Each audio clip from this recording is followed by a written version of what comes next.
This is weird.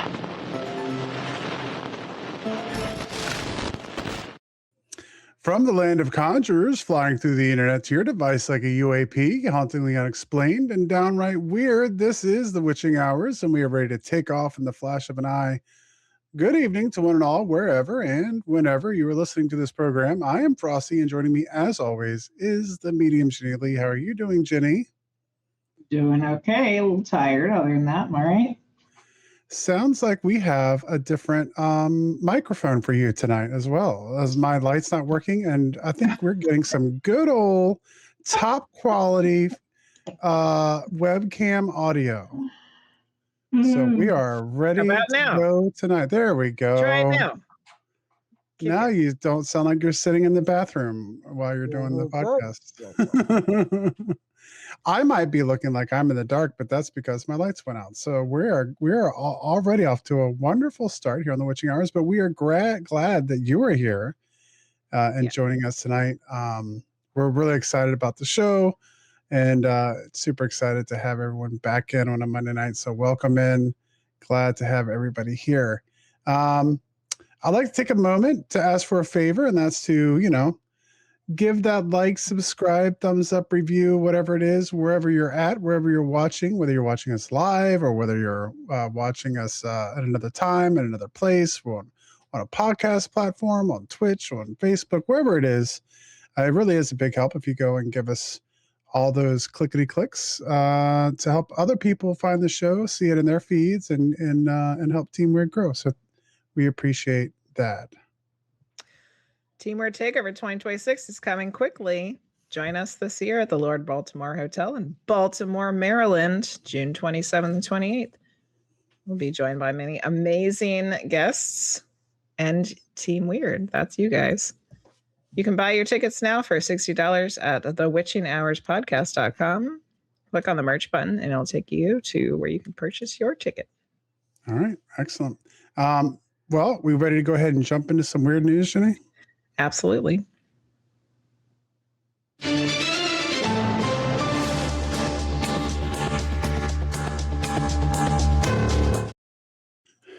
The weird news is brought to you by Vinsons Forge. In a world of dull mass production, there is still a place where tradition comes alive. At Vinsons Forge, every piece is forged by hand. Each piece is unique, durable, and built to last, and each creation carries the mark of true craftsmanship and care.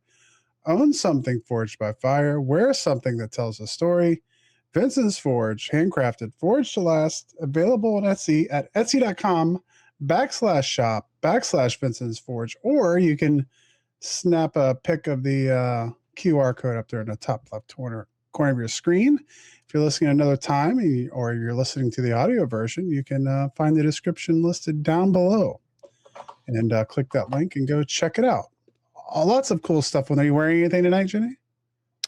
No, I actually don't have any I don't have any of the Vinsons Forge stuff on today. Okay. Getting but into you and Jake talk about your matching shirts when he comes on. Yeah.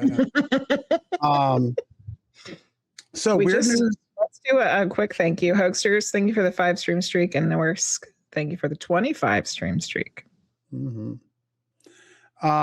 Weird news. Story number 1, Titanic Museum outside Chicago floods on the 114th anniversary of the legendary shipwreck. That just seems wrong. The Titanic exhibit at suburban Chicago's Volo Museum was ironically flooded on the 114th anniversary of the ship's tragic sinking, adding an unwelcome touch of realism to the display. The Wednesday deluge was caused by a torrential downpour overnight, which saw 2.5 inches of rain recorded at the Chicago O'Hare International Airport, marking the rainiest April day in the area since 2013. They're getting all of our rain because we ain't got nothing. We're in drought. The Windy City has already seen a whopping 9.29 inches of rain this spring, 5 inches more than usual, according to the National Weather Service. The irony of any Titanic exhibit flooding is strange enough, but the fact that ours flooded on the exact anniversary of the Titanic sinking is more than ironic. It's almost paranormal. Jim Portilla, marketing director for the Volo Museum. Yes, Irene said it's the only exhibit that flooded at that particular museum. What the heck? Yeah, so weird indeed. Jeez. Yeah, I know, right? Which is interesting because is actually is interesting to me because the Titanic had kind of been on my radar because I've been kind of going over some of that stuff and having to deal with it, and then that came right across my feed. It was kind of interesting. Story number 2, Pentagon issues update as pressure grows over UFO videos. The Pentagon has issued an update after being criticized by Representative Anna Paulina Luna, who said the Department of Defense missed a deadline to deliver dozens of requested videos of alleged UFO. She's been calling them out on their garbage, and I appreciate it.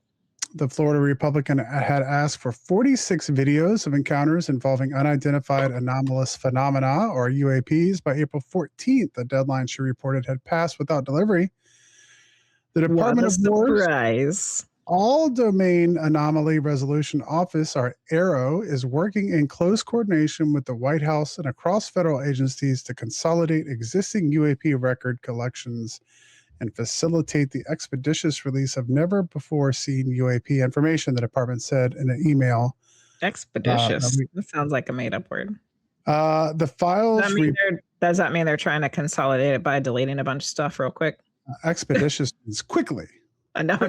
I know what it means. The federal government does not do. They're consolidating. Well, I will say... Does that mean deleting a bunch of stuff real quick? I'm not someone who's going to defend the government in any stretch or any time. Pentagon's having a bonfire out in the courtyard. At no time am I ever going to side with our government on many things and the politicians. However, I do know one thing, being a veteran and being around the federal government most of my life, is that they can do absolutely nothing. Nothing expeditiously. And it is always going to take 10 times as long as you possibly think it could take. And then even when that has passed, you probably are only about halfway done.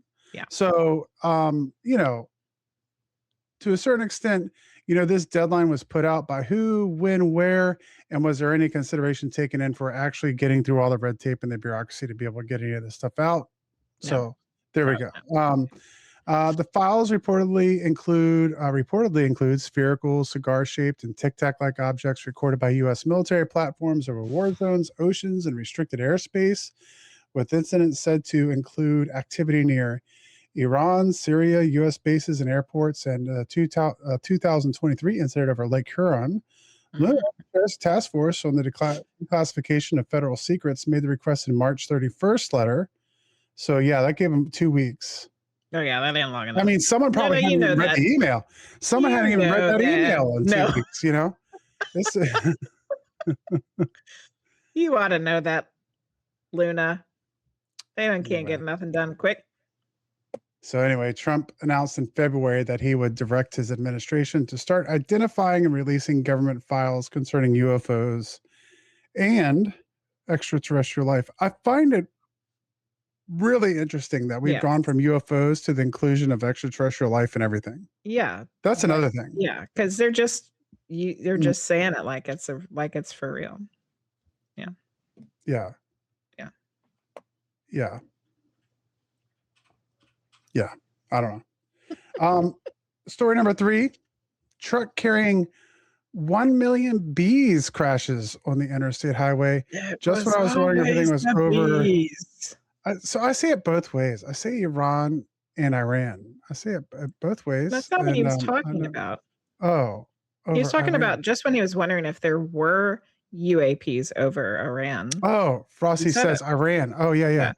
And I always switch back and forth. I say Iran and Iran, and then I say Iraq and I say Iraq. When I talk about being there, I say Iraq. When I talk about it in a political sense, I call it Iraq. So I don't know what that is with me, but anyway. So bees. 1 million bees. Bees. Can you do your impression there? I don't remember what to do this, but it was always happy. Yeah. Travelers on an East Tennessee interstate were forced to brake for workers and drones, perhaps even a queen, when a truck carrying about 1 million bees crashed last Friday. The swarm shut down an exit of Interstate 40 in Knoxville. There were no injuries. The ramp from I-40 east to Henley Street is back open, but the truck is destroyed and the bees were around, buzzing, they said. Later Friday, they confirmed that all the bees had been moved from the area and the truck was removed. And I decided to put this in the story for you too, because there was a little insert or a little message given by U.S. Representative Tim Burchett. Yes, about the And bees. he said, because he's representative from Tennessee, he said, "So is this the buzz around town?" Oh my goodness, dad jokes for days. Dad joke, dadgummit. No bees were injured. I don't know, CMC. Didn't seem so. And like they got all the bees wrapped up. It was a lot more than 100 bees. It was 1 million bees. 1 million bees. Posters also has another dad joke there for you. Yeah, it's buzzing news. Buzzing news. Yeah. And evidently, this isn't the first time that happened, because the state of Virginia also posted about it, because it had happened several years back in Virginia, where a truck had crashed and released a whole bunch of bees. So we've been watching The Secret of Bees on Disney Plus. It's great. Yeah, it's been very interesting. It's pretty well. I mean, I think some of it has a little bit to do with things that we talk about on the show, like the ideas of consciousness. They're already kind of talking on that show a little bit about the fact that they play and that they're able to, and not just problem solve, but like multi-step problem solving. Yes. So like they have to be able to have a concept of the future. The documentary is somehow how they have to have a concept of the future to be able to do the problem solving that they're doing. But we can talk about that another time. You should just watch it. Yeah, it's really interesting. Norris said bees can't drive. Bees cannot drive. Or maybe they can. I don't know. You have to watch the documentary. A bees driving that truck couldn't. And a purportedly possessed dopey statue accidentally destroyed at a Mexican park. In a weird story out of Mexico, a purportedly possessed dopey statue at a public park was destroyed by a young man who accidentally toppled the haunted piece and wound up badly injured in the process, according to a local media report. Dopey, like from Snow White? Yeah. A haunted dopey? Mm-hmm. Yep. The unfortunate incident occurred early last Thursday morning in the city of Torreon. A beloved fixture at the sizable urban park had been the statue of Tontin, as the Snow White character is known in Mexico, that stood near a playground for decades and developed something of an eerie reputation over the years. Yikes. Specifically, a long-standing urban legend surrounding the Tontin statue was that in the middle of the night, it would come to life or change positions, much to the astonishment of witnesses, the magical moment. The tall tale attached to the piece made it a popular destination for paranormal content creators and those in the know about its purported possession. And somebody broke it? Yeah. Well, among the later group was undoubtedly Axel Rosas, who ventured into the park last Thursday. Axel Rose broke it? Yeah.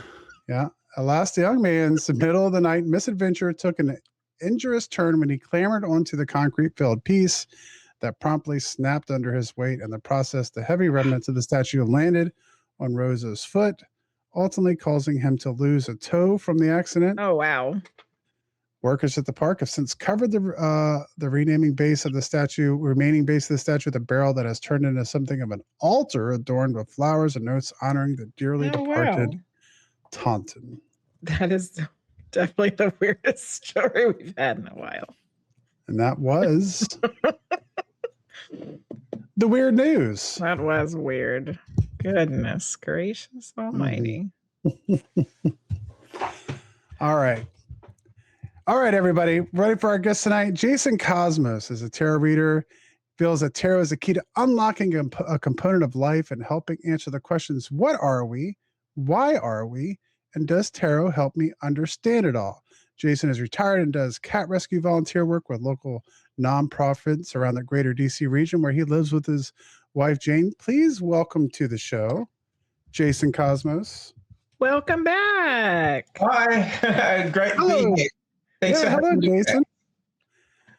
I didn't get to talk to you before the show at all tonight because I was going through all the tech issues. So I apologize for that, but it's glad to have you on the show, and we're excited to talk to you tonight. Oh, thank you. Thank you. It's great to be here. Now you guys can show off your matching shirts. Yeah. I actually need to bring my chair up a little bit. I didn't have a chance to do so, but Absolutely. It's the wonderful. Team Weird Tarot. Team Weird Tarot. And I've Jason I've got liked the it so much he colorized it for us and then sent us shirts of it. Yeah, absolutely wonderful. It's Yeah, and great. then me and Jason have our matching Team Weird Tarot books. There we go. Yeah, there we go. And in the kitchen is my coffee mug. Awesome. Excellent. And I guess we should mention and can mention as we go on tonight that or as we're having a conversation tonight, if you want to come to Team Weird Takeover, you can meet Jason there as well. So we're going to have Jason all Cosmos the is Team going to Weird. be at Team Weird Takeover. Yeah. I'll be in Baltimore. I'm looking forward to it. It's going to be exciting. Yeah.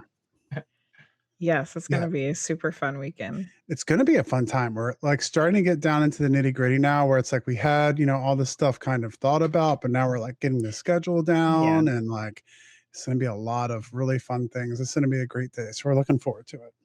Wonderful. Excellent. Yay. All right. So all right, Jenny, I'll let you get us started. Since you've been on last, you have been traveling the world, and not just for fun either, but it's all tarot related. So tell us about your excursions out and about across the pond here. Well, the first one last year was in July. It was for the Tarot Association of the British Isles, now known as the Tarot Association of the British and International Members. And I've put a link up there and their Instagram. But they're a community-based tarot organisation in the UK, been around since 2001, and they hold an annual conference, live one. And at that one, they're people who've published books and decks, and they're notable. And so I went to that one in Manchester. It was a really fantastic conference. And then, but I didn't present there. I was just attending, and I was on the way home from Australia visiting my family. So it just sort of, I didn't just go there for that. It was on the way home, so it worked out.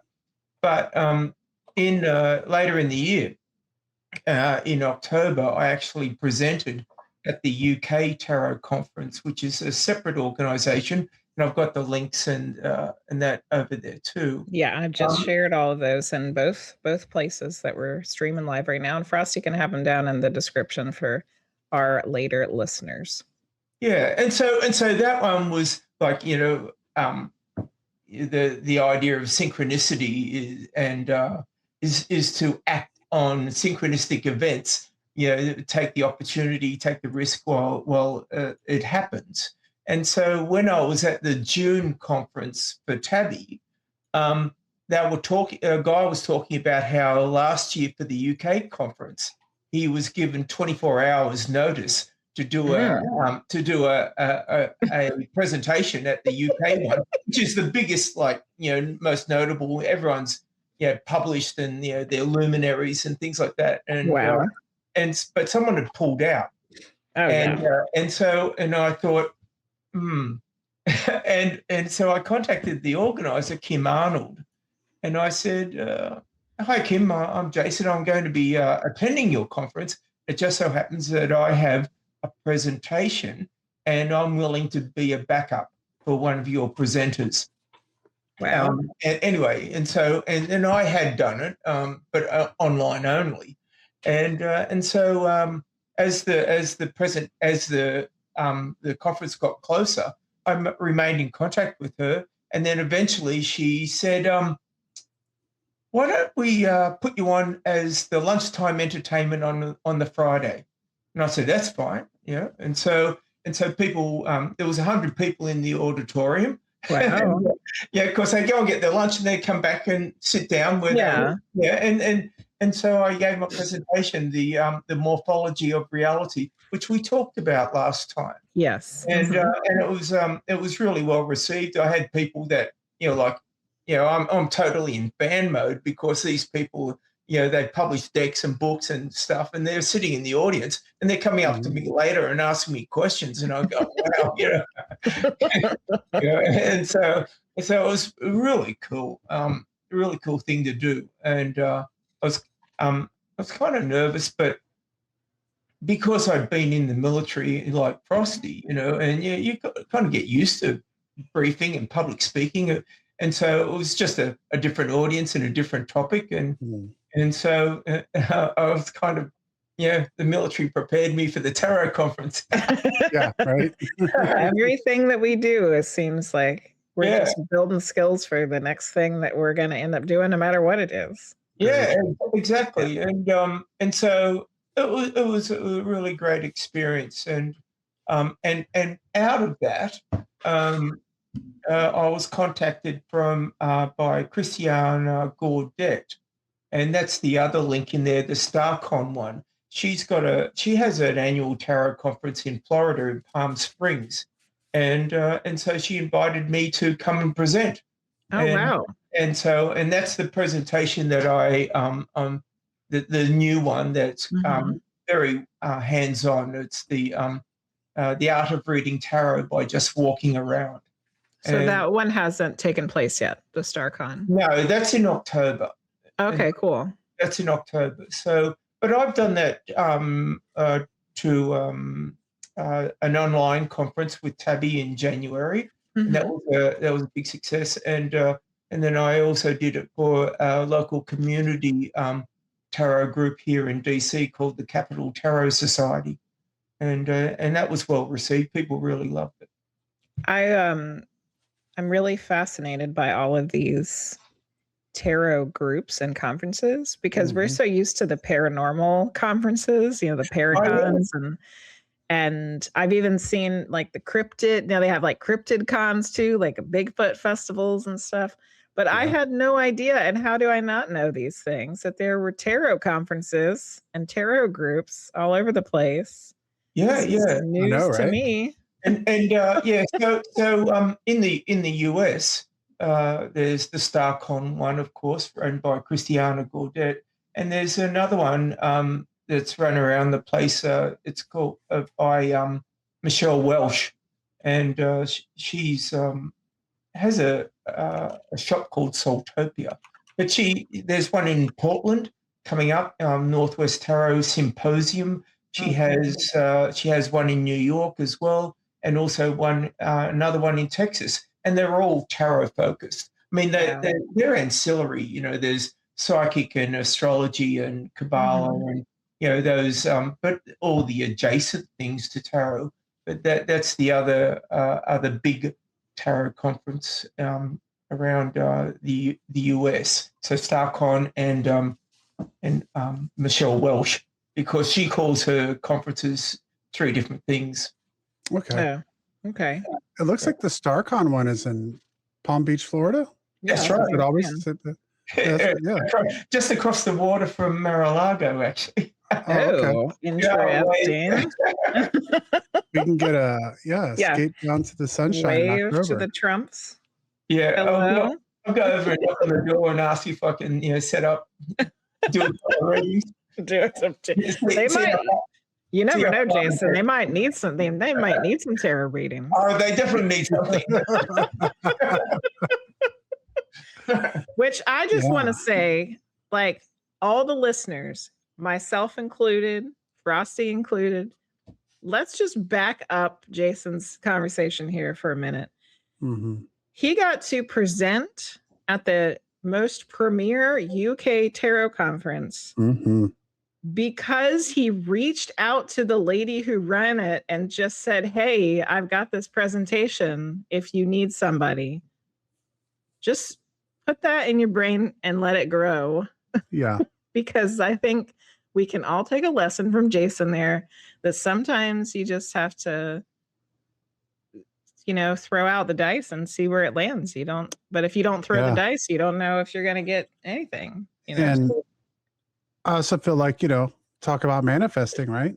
I mean, you have to put it out there. If you don't, then it can't happen, Yes. My card for the week is sitting on my little tarot altar back there, and that's what it was about. So that's why I'm like, it's like, you need to make sure you're just being yourself. And here's Jason emailing the lady running the tarot conference. So thank you, Jason, for your inspiration. Oh, thank you. Yeah. Yeah, yeah. So let's get into these trips a little bit more. Yeah. Okay. So the Paris one was like a tour that was based on tarot. Am I understanding that correctly? That's right, right. Letitia Barbier, and the links are there too. I've been doing her classes over the last few years since maybe 2003. Oh, sorry, 2023, and she does multiple. She's very prolific in her teaching, but all her classes are based around art, but also the kind of the historic, where it's pulled from and put into the modern context. And it also revolves slightly around what would be called spellcraft or magic, because she does, but it's not centered around that. There's sort of it dances around the adjacency with tarot and and spellcraft and magic, but not in a heavy sort of way. Her background is that she was born in France and grew up there, and now lives in New York. And so her first decks for the first 10 years of her tarot reading were only Marseille. And so what the tour was about was to take you to the other side of Paris, with a tarot emphasis, and exploring the art and also the cemeteries, and looking at the things that were part of the convention of the society that led to the symbology and the art that turns up in tarot. That's has since been modernized heavily, but all the same components are there, that make up, the various, the suits of wands and cups, and swords and pentacles, and the major arcana, even though they might have been totally modernized into like something like the lights is. What exists in the Rider Waite, for instance, and earlier ones like the Marseille decks. That's what the tour is all about. Wow. As well as some other sort of like pretty wild places. That sounds fascinating. Yeah. What was your favorite example where you guys went that kind of tied it all together for you? It's kind of interesting because it was the cemeteries, because it was the rich Christian families who had occult connections, who were decorating their You don't say. Yeah. Yeah, it was really amazing how it was hidden in plain, but they look like really nice decorations, but it was all occult. There was snakes and symbols and stuff, Yeah. Wow. But these people were like, the wealth must have been unbelievable, because the crypts that they were building were, the size of houses. And and when you look at them, and you can see that it's well before Christian, and also a lot of application of modern interpretation, or modern at the time, late 19th century and early 20th century application of occult practices, and there was always a little bit of Christian stuff in there. Yeah. Weird. I just made Frosty traipse through the Williamsburg Cemetery with me yesterday. Oh, wow. Yeah, it wasn't too bad. It wasn't.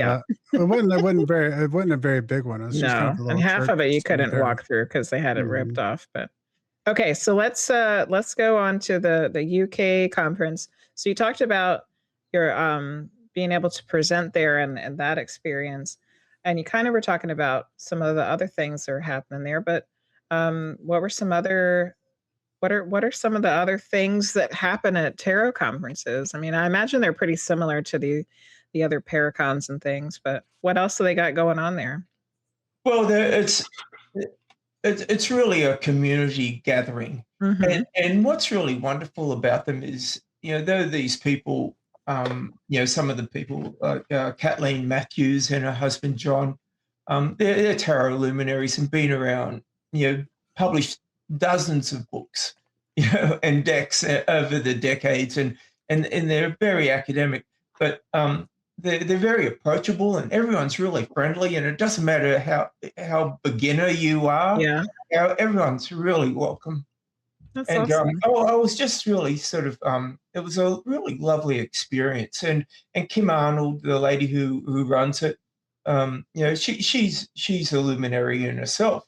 She's published a lot of books and been reading tarot for decades, and also is very notable in the whole community over there. But she was so very welcoming, and it was just great to be there. And even if and there were people there that were just absolute beginners who, the first time they've ever taken a wrapper off a Yeah. tarot deck, and Your and life's about to change, people. and there was no elitism. It was really wonderful. That's awesome. Yeah, and everyone, like, you'd be sitting at the table, and there's people at the table had all at my table had all produced decks, had all written books, and here I am doing exercises with them, like Yeah. watching the presentation, and we're flipping cards and discussing. Oh, how did you get to that? How are you applying that? It was really, That's had to really- pinch myself that I was.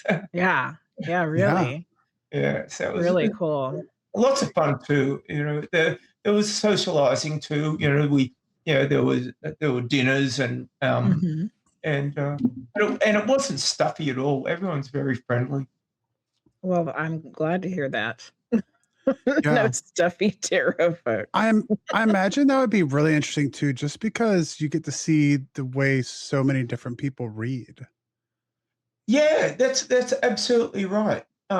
Because there was people there that had come. They had tarot decks and tarot books, but some of them came from the angel world, Mhm. and so, which is very different. And there was other people who were very much into earth-based spirituality, and so they were pagan witches and things like that, and so they're all in the same room, and Yeah. Yeah. and there were and there was one guy who presented. I forget his name. He has a stunning deck based on David Bowie, because Ooh. and what he knew him as a child. Oh, wow. Yeah, and evidently his father was somehow involved with Bowie on the artistic side, designing the album covers and things like that. And so Bowie used to go around their house, and just hang out, and so he knew him personally, and so he's created a deck. And so to talk to him, it was pretty fascinating, because he was different again. He was sort of like a 21st century hippie. Been a vegan all his life, and lived a sort of very like the Eastern focus of the spirituality. Yeah. Wow. That sounds really fun. Like a really great experience. I'm really glad that you got to go. And there's also that was where I got to talk to a lot of people who were into mediumship and psychic abilities, and which led me to get my my mentorship program with you. Yeah.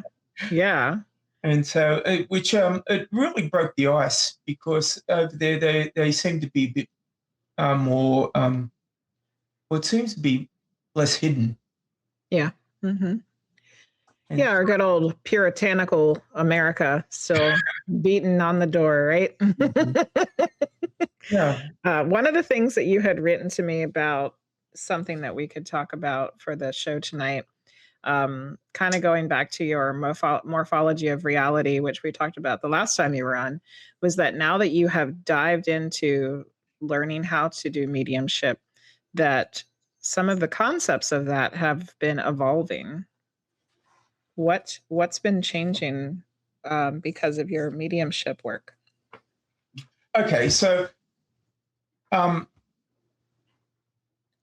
have a much better understanding of what's going on inside my body and Nice. and also my mind when I'm in the tarot reading space, because it's always a delicate, well, it's a balance that you've got to make sure that you're reading what the cards are giving you, and you're not including your own opinions and projections, particularly when you're face to face with someone at a psychic market or fair, and they tend to, no one comes to a tarot reading at a fair usually if they've got, if life's going great, Right. People want to know people want a tarot reading when something's going wrong usually. Yeah. And so you got to make sure that you're not injecting your opinion. But what I got from the mediumship training was that I've been getting psychic hits all along, but I just didn't understand them properly. This thing that comes first in, without any sort of filtering or applying your rational mind to it. It's just a hit, and so I've learned to take notice of that, not just blurt it out. You've got a heart condition. Damn it! but take note, and then see where the cards I can apply it, and or maybe ask a question about it. Yeah.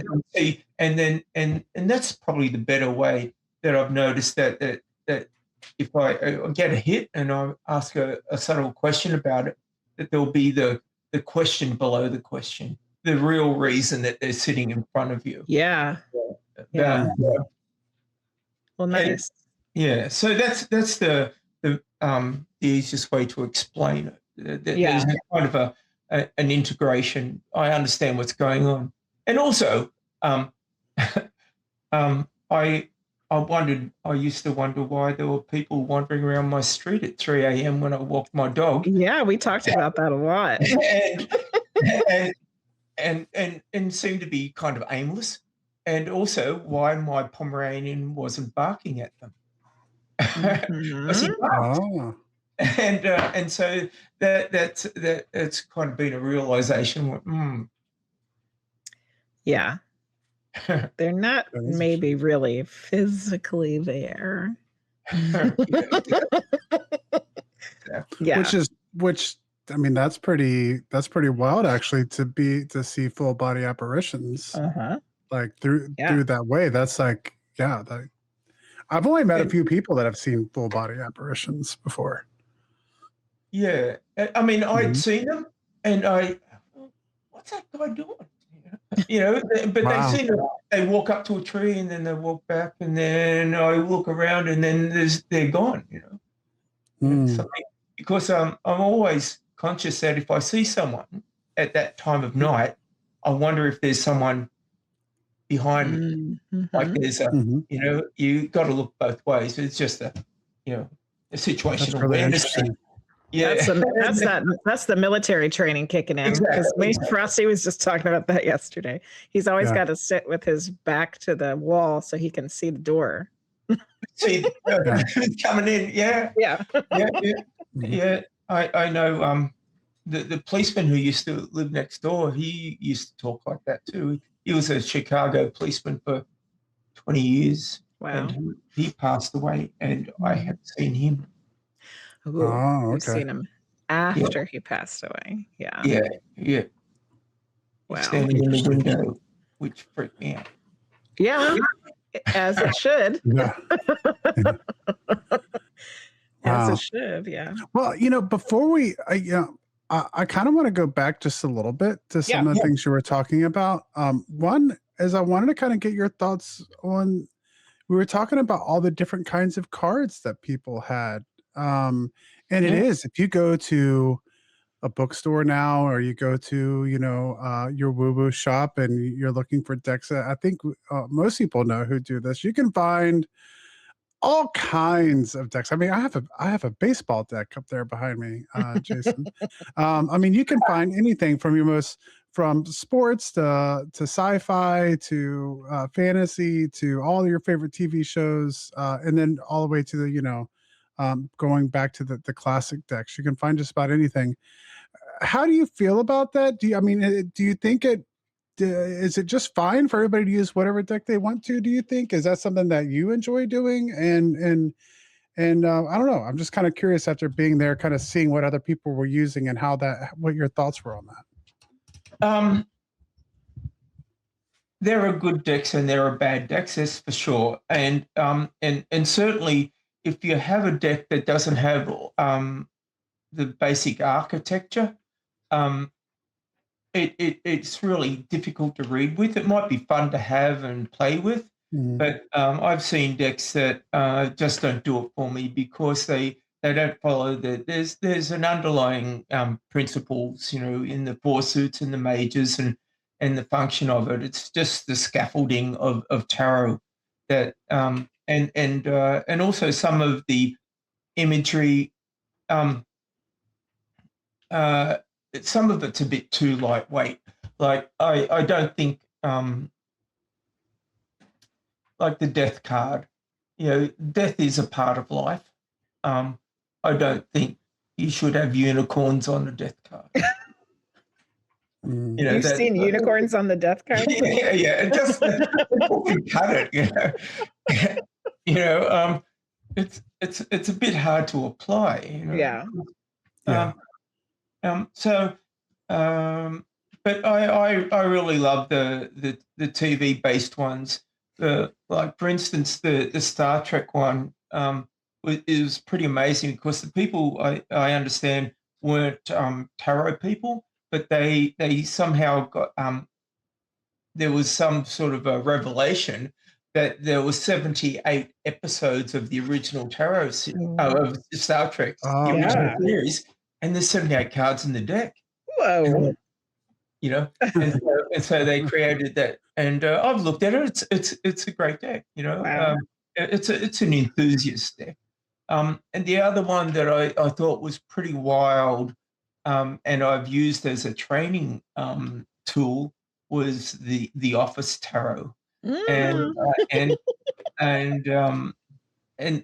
when I've taught with it, I put it down in rows with the suits, and right next to it I've used the Rider-Waite-Smith, and I was teaching it to people who are not tarot people, but they love The Office. And so when I describe what's going on in the Rider-Waite-Smith card, and then The Office was they were talking, that card was about a certain episode, and they recognized, where this guy's doing that, and they recognized, and they could apply it. And so it was pretty amazing to see that. That's so fun. And that's really cool. The other one recently that I did was my wife discovered the show Supernatural, and went for 16 years or whatever, and she wanted to watch every single episode in 2 months. Yeah. And I found out that there was a Supernatural tarot deck. And so I watched it with her, but every night I'd have the Supernatural tarot deck out. and that's that character, how are you applying it, And there's a Supernatural Oracle deck too. So. You're making her work while she was trying to watch her show, Jason. She got annoyed with me.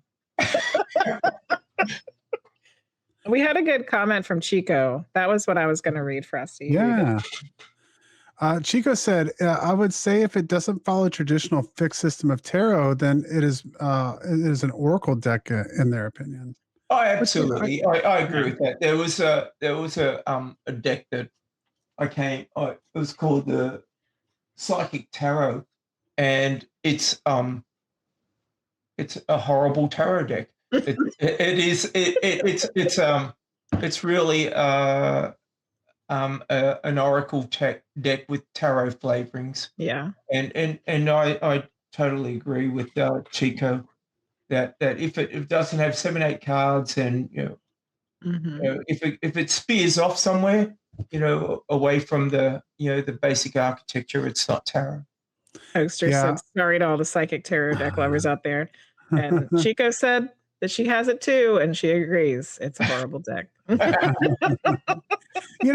I've gotten to the point where I have some decks that are like, I have a Lord of the Rings deck, and it's really cool to have the cards and the artwork and stuff is cool, but it's just not a very good deck for me to read from. I'm not saying it's not good for someone else to read from, but it hasn't suited me very well. But I'm not someone who likes to use a lot of different tarot decks anyway. So I've actually started doing that. There's really one tarot deck that I use. And then everything else, and then I just buy Oracle decks to get all the cool, fun flavorings out of, Sure. Yeah. Excellent. So go ahead, Frosty.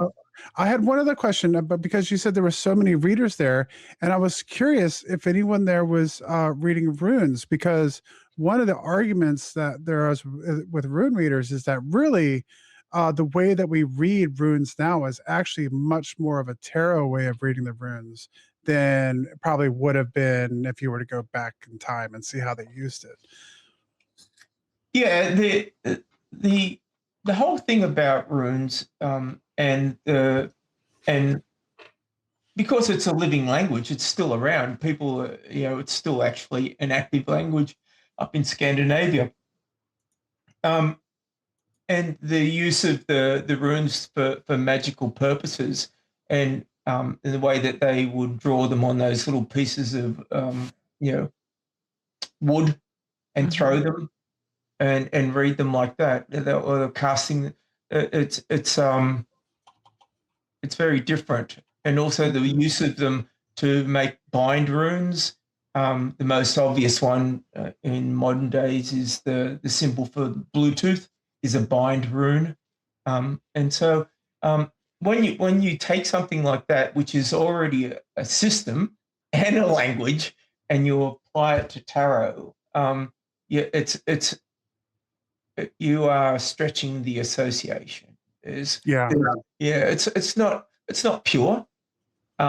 It's an application. I've got the runic tarot deck here, and they were reading. People were reading with that deck at that conference in the UK, and it's a beautiful deck, a beautiful art, and I can see it all.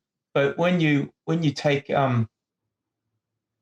something like that, even when you take you try and write English words with it, the letters don't match exactly. Yeah. It's more like how you think it might sound. Rather than the strict, and everyone seems to hone in on the Elder Futhark too. Yes.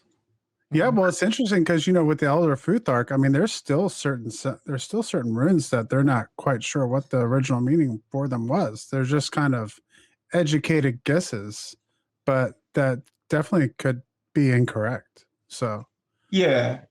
Mm-hmm. I agree. But the story of Odin and hanging from the wall tree and discovering the runes and that is embedded in tarot with the Hanged Man. It's always part of the teaching that there's that association. Some of the people in England are very academic in respect to runes as well, and they don't talk about the Scandinavian runes. They talk about there's indigenous versions of the runes, and I don't remember the name, and it gets complex. It does. Yeah, it's really interesting. That's one of the areas that I've been really interested in. And sometimes I wonder, just like reading tarot, the way I look at runes, very much reading runes, is the idea that there's just kind of I just look at it as more of like I let the reading happen, and sometimes there's just a bit of a knowing. I think that's wise. You know, the way it feels, the way it's leading you. You know. Exactly. All right, Jenny, I'll let you go again. I know you got a lot you want to talk about. Well, CMC has a question. Okay. What is your take on using standard plain deck with 52 cards for tarot? Yes, cartomancy, and I'm not super familiar with it, but I have done a couple of courses, and I love it. If you can, it's a little bit different from tarot, the way that it's applied, and also there's various different like opinions about how it's supposed to be applied. But if you find one that works for you, I think it's a really beautiful system to use. It tends to be less dreamy than tarot. It's a little bit more straightforward, a little bit like Lenormand is. It tells a story straight up, rather than where there's a lot of interpretation and feeling in tarot. But I know people that are full tilt, cartomancers. That's all they do, and Wow. they love it. Yeah, that would be, I don't know. That seems like it would be complicated to learn. Yeah. It also reminds me a little bit of like a pip, like a little bit of adjacent to like a pip deck, which is for me more difficult to read than It is. Yeah. Absolutely, it is exactly what you said, like a pip deck, like a Marseille, where what it also lacks is the major arcana, of course, and so what I find when I've done using the standard 52 playing cards. I've done them as written readings, and so it's in slower time, not in front of a person. So you can think about how you're applying it. What I find is that it tends to draw you into the details of life rather than strategic vision and mission and how are you going to plan things out. It's more instructive about what's happening now and what's happening, on the other side of the hill. It's more mechanical. It's a good way to read if you want an answer to something that you want to apply. You want something that's a little bit more concrete. I think that it's a good way to go. Yeah. There's less look withins and trust happiness messages. Yeah. Yeah. You just need to do this. That's sounds like. Yeah. A lot of people probably would appreciate that. Yeah. Well, yeah, and that's similar to runes too. Like, well, you're just kind of screwed right now. Wait till spring. Winter's no good. Yeah. All right, Frosty, it is the top of the hour. It is the top of the hour already. How in the heck has that happened? It always goes too fast. It's just going really fast. So just a reminder for everyone in here that our guest tonight is Jason Cosmos. If you've joined us since the beginning, welcome in. Tonight we are talking about all things tarot and, well, a few other things like mediumship and all cons and all kinds of stuff. So welcome in. We have about 30 minutes left of our conversation. So as we're going along, if you have a question for Jason, feel free to throw that into chat and we will get that along to him before the end of the show. So welcome in. If you have questions, throw them in there. We're glad to have everybody in. And also wanted to mention that we have the link pinned all the way at the top of the chat. You can look there and you can find the website for octopusofdreams.com where you can go check out Jason there. If you are watching the show or hanging out with us now, then you already know Medium Jenny Lee. But did you know you can book a private session, explore her spiritual services, or check out her latest content all in one place? head over to mediumjennylee.com. Whether you're seeking guidance, answers from beyond, or just curious about what the spirit world has to say, Jenny offers personal readings, mentorship, and more. Don't miss your chance to connect directly. Visit mediumjennylee.com and take the next step on your spiritual journey. Your journey to the weird is just a click away. I wanted to get into something that I just discovered that you do, and it's these diorama altars. You sent me a bunch of images. Is there one or two that you would like? Well, first of all, tell us what they are and how you figured it out. And then is there one or two that we can talk through and like what's going on in all of these? Yes. Okay. So going back to my morphology of reality, way back when I was trying to figure out everything that was going on in the New Age movement, and they were talking about affirmations, and I looked at things like spells and prayers and mantras, and also which led me to national anthems and oath of allegiance and so forth. And I broke them all down exactly what they're doing, and it's essentially manifesting. And I looked at all the common elements. Then I was able to write something I call a change statement for changing your reality.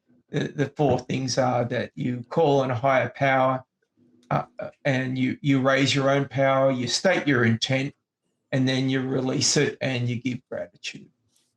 And so that's 5. But gratitude was added on. But and so once I did that, and I wrote it as a statement, I then wanted to somehow present it in a physical sense that I could have in the house. And I knew about altars, of course, but also I was a Reiki master, and I had done a lot of distant healing. And with distant healing, you use a proxy.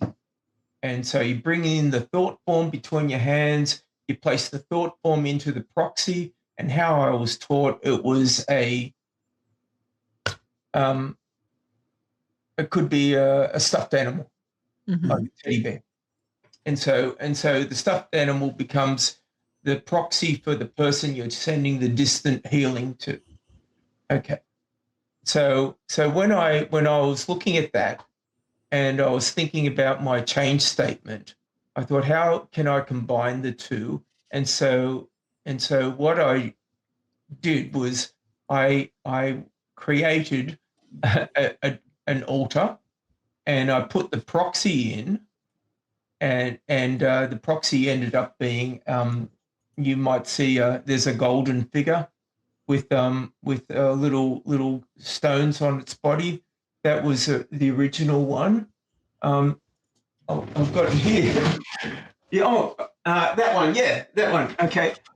So that was the original one, and I didn't have tarot cards, but that was to do distant healing. My very first distant healing altar diorama. Then later on, I included tarot cards for the healing process, about what needs to happen and where you want to go. And that was that one. And that was for, a cat in North Carolina who was sick and belongs to Chrissy, Readings by Chrissy, if you look her up. And she, her cat, I think it was Mocha.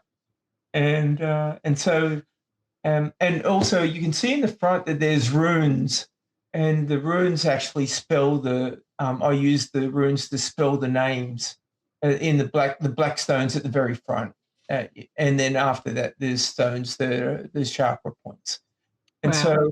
so I wrote the change statements. Then were actually they were statements of healing, that Yeah. and that's how it originated, like coming from Reiki, and then applying what I've learned about spells, affirmations, prayers, etc., and then including tarot, and then building the altar, and later I called it the altar diorama. And these are in that little shelf situation you got going on behind you, aren't they? Is that where you build them? Okay, cool. Yeah. and so I'd have them up for 7 days or 22 days, and that was one I did for myself. That's Will Robinson and the robot from the Netflix TV show. However, they are proxies, or if you want to call it puppets, using pagan terminology. That's me and my spirit guide. And, yeah. Me is Will Robinson, and the robot is my spirit guide. Which now that you've said that, I think I remember you talking to me about your spirit guide has some sort of like galaxy type of swirly thing, like the robot's face. Am I remembering that correctly? You are. That's really cool. I want to know about this Matrix one. What's going on here? Okay, so this was another big step, because I was in one of Letitia's classes, and she was talking about how she creates altars and use what are they called, Funko Pop? Yeah.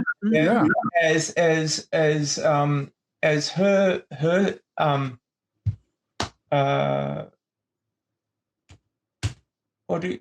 representatives of gods and goddesses. And so so the exercise was to how would you, in a modern sense, pray to gods? And so because I've done all the work with the creating my own altar dioramas for distant healing, and I began moving into just doing it as change statements and developing the spread, and that leads to you to create this. I created this one, and I am using Neo and Trinity as proxies for Hades and Persephone. And whereas it's a very modern version, whereas Persephone's not kidnapped and taken to the underworld.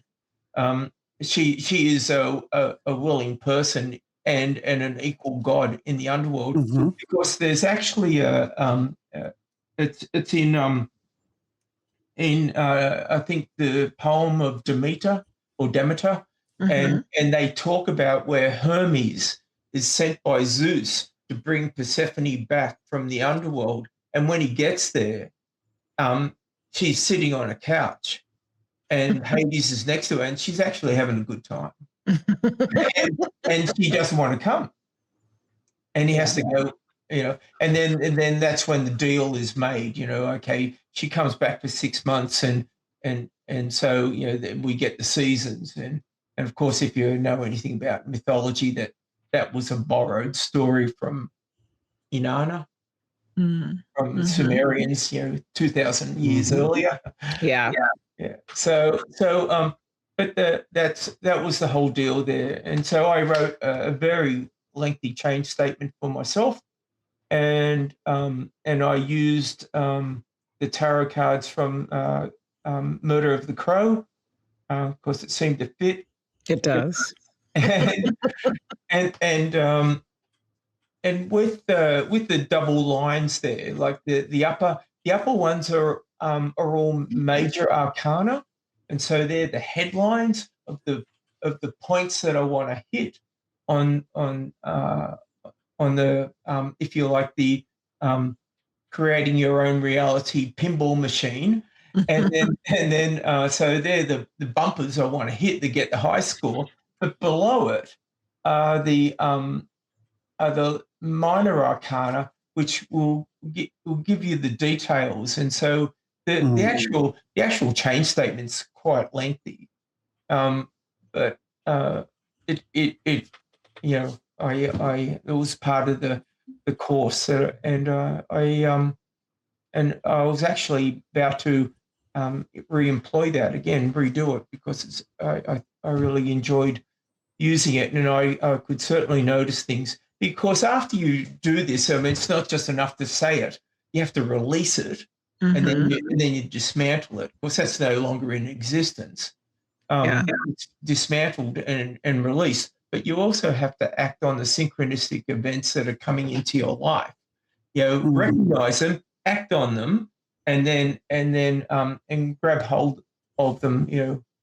And that one of those was the synchronistic event about how the guy had to prepare for at short notice to do a presentation at the UK Tarot Conference.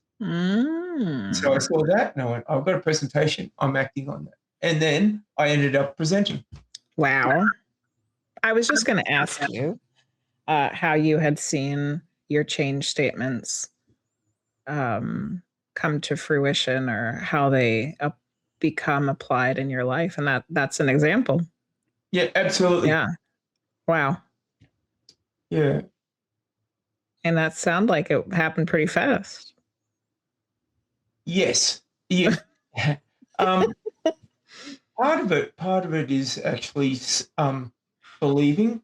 Mm-hmm. Yeah. I think that's all of it, really. Yeah. Well, if you have doubt, it's or you go into anything, anything in life, you do half-assed, it's not going to function, and you have to believe it.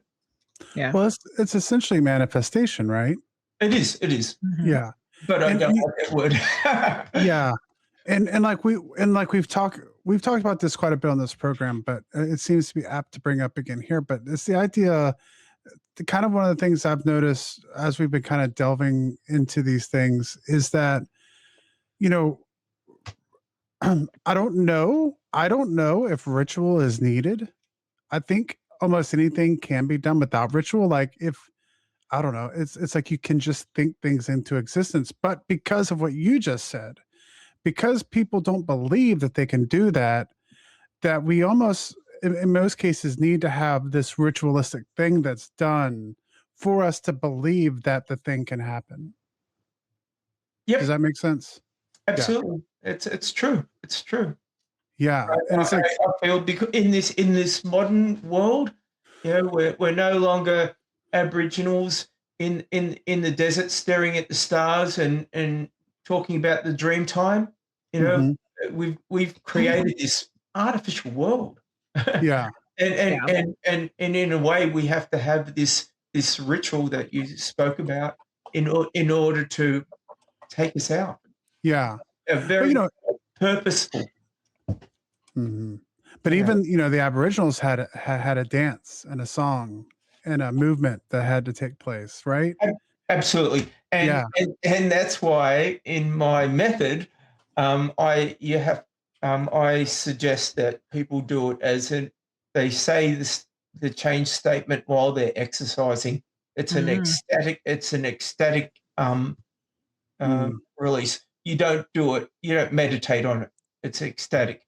You live in the physical world. You've got a physical body. You ingrain it by doing it, by exerting yourself.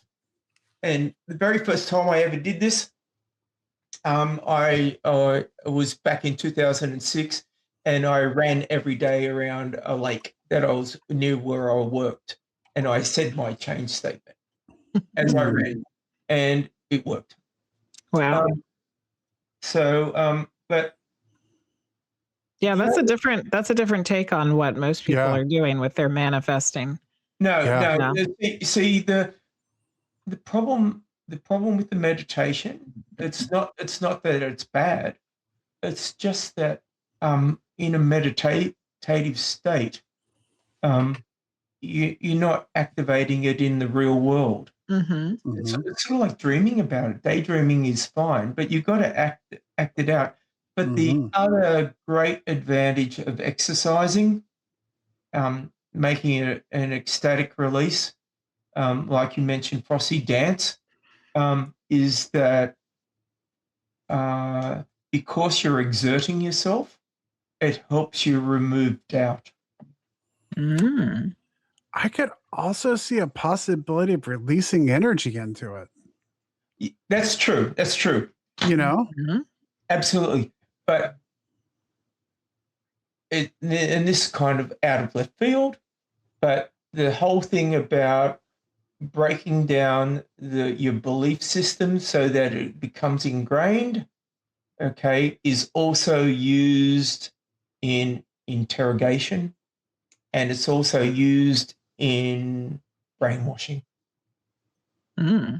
putting people in absolute stress, physical stress situations to break down their their resistance. Yeah. Okay, so that's the negative, but we're using it in a positive sense for you. So That you choose to do. If somebody thinks that exercise is torture, this would be really good for them then. Yeah. Just do a little exercise. Feel like you're torturing yourself. Say your change statement. Good. Yeah. Yeah. But in the real world, there are people that do they use exercise to get into altered state of consciousness. Yeah.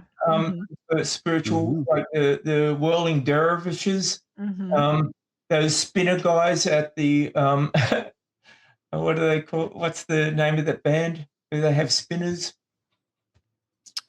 People that spin all the time. You know, the Grateful Dead. Grateful Dead. Oh, Grateful Dead. Okay. I was going to say Blue Man Group. No, they bang on trash cans or something.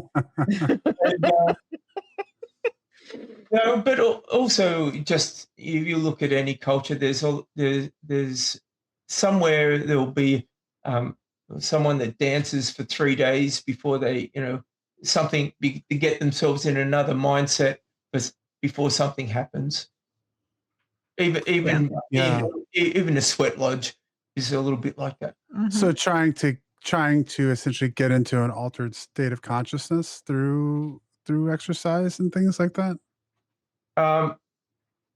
Yes, in my case, in the way that I think about it is that it's the rhythm and the pattern, and so you're setting up this rhythm and pattern, and it gets into your mind, and also with the the actual the exertion, it breaks down your own self-doubt. Yeah. Well, and there is such a thing as a runner's high. I've experienced that before. So, I mean, it's a real thing where you feel great, even though you're exhausted and absolutely about to collapse, and you feel great.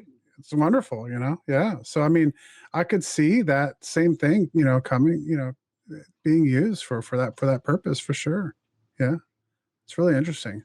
I just think it's interesting how many different ways people can come up with ways to do ritual, and I've just kind of gotten to the point where it's like whatever works for I think there's many ways you can do it, and it's whatever works for you, works for that person specifically, Yeah, I think that's absolutely right. I don't think anyone should be standing on their soapbox saying, "Oh, you're doing it wrong," Yeah. Like people who are witches, and every action that they take throughout their day, how they walk through a door, how they sweep the floor, everything is a spiritual act, and it's how they live their life, and it gives their life enrichment. I think that's beautiful. I was just getting ready to say, and it can be beautiful in its own way, like all of these things can be. Yeah. And it's just a matter of whether you believe it or not, because it's that belief that's important in the end. Yeah. That's right. Salience, if it has to be important to you. If it's not important to you, you really, you're what's that wedding thing? You're a clanging gong. Yeah. Yeah. Belief. You got to believe it. Wonder why things aren't manifesting as fast as you want them to. because you're Yeah. doubting it. Yeah. Chico said, my kindergarten mind thinks this: the divine could care less how we connect with it as long as we connect. We all have to find our way. Yep. Yeah. I agree. But knowing that different things work for different people and that there's not one way is very helpful. Yeah, exactly. Yeah. Exactly. If you can look at my way, and if something in there, clicks with you, and you can take that little bit, Yep. be Mhm. I think that's great. You Yeah. have to make it your own. Mhm. It just there's so many religions and things that use ritual as a control. Yep. That, oh no, you've got to do it this way. Exactly. And, Or they and gatekeep it and say oh you have to learn it exactly this way and you can't do yeah, it any other way. Yeah. exactly. It's just Nope. yeah. Yeah. I mean, it's just, there's so much connection with art there too. Like just the idea of like me and Jenny were talking about this the other day about musicians and it's very, really musicians never create any new music. Like they just take little things and meld them together with other things that they've heard, and they take a song they liked and mess around with the time, the timing on it and change it enough to where it's like not recognizable anymore. But to the musician who wrote it, they're like, man, I ripped that song off with that Yeah. one. But it's kind of like the same way with a lot of these things. Like you take Mhm. little pieces of things that resonate with you from other Yep. people. Like you were talking about all the wonderful, authors and people who were like at the head of, people who you really respect in tarot, and you take kind of those things that resonate with you and create your own new method out of it, Absolutely. Yep. Yeah. Yeah. You make it That's- your own. That's You, the way you, to be. yep. You put carrot in your spaghetti bolognese sauce. Yeah. This is really gonna piss somebody off. But if it works for you. If it works for you, right? 100%. So we got a little bit of time left. One Yeah. of the things that you had written down and you emailed to me about things you might want to talk about was past lives. And I don't know how much we've talked about that. I know we have some, but not on the show. So what can you share about past lives for yourself that you're familiar with, that you know to Well, be Well, when I've gone into the mediumship training with they talk, just not with you, but with other people.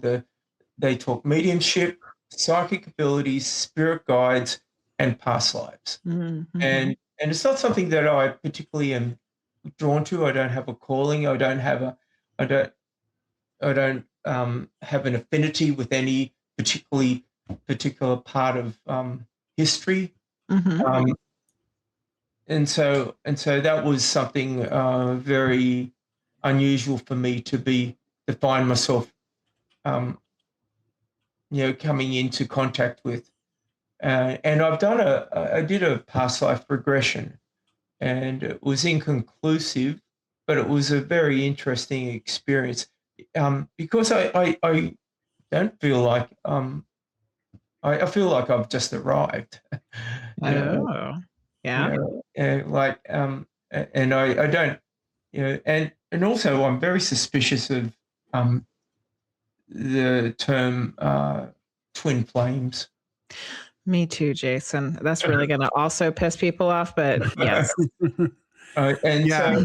so when and also the people have sat in front of me and talked about past lives and twin flames, Yeah. and when they've told me their story, and I'm doing a tarot reading for them, it is just manipulation, coercion, and control. Mm-hmm. And of course, it's always a young woman and an older guy, Oh. and he's married. And it's happened more than once. Wow. At these fairs and markets I read at. So, and when I am, and so I have to, but most of the time they're not asking questions about the relationship. They're Mhm. asking questions about oh, what will happen when I tell my parents? Mm. It was something like that, when Yeah. when it all breaks, or you know, when is he going to inform his wife? Yeah. Mhm. Mhm. Yeah, we went down the twin flame rabbit hole a little bit when we first started. Well, when I first started kind of exploring tarot and getting a little bit more into the metaphysical in general. And Jenny and I had actually started doing twin flame readings, tarot readings together. But Oh, they yeah. just And ended up being like love readings. yeah, well, Like and general love readings. Yeah. we kind of had a conversation about that because we were labeling them as twin flame readings at Mhm. first. And then Right. as we started discussing it, I was like, we both came to the conclusion that we weren't doing twin flame readings. We were doing No. love readings, which was Yeah. fine, Mhm. but that we should use the word that, what we were doing, Yeah. And so since then, I mean, for me, it hasn't resonated with me, but it's something, that I haven't explored. I haven't explored fully. But yeah, for me, I'm fine with, and me and Jenny really love doing love readings together. But the twin flames just didn't really resonate with us.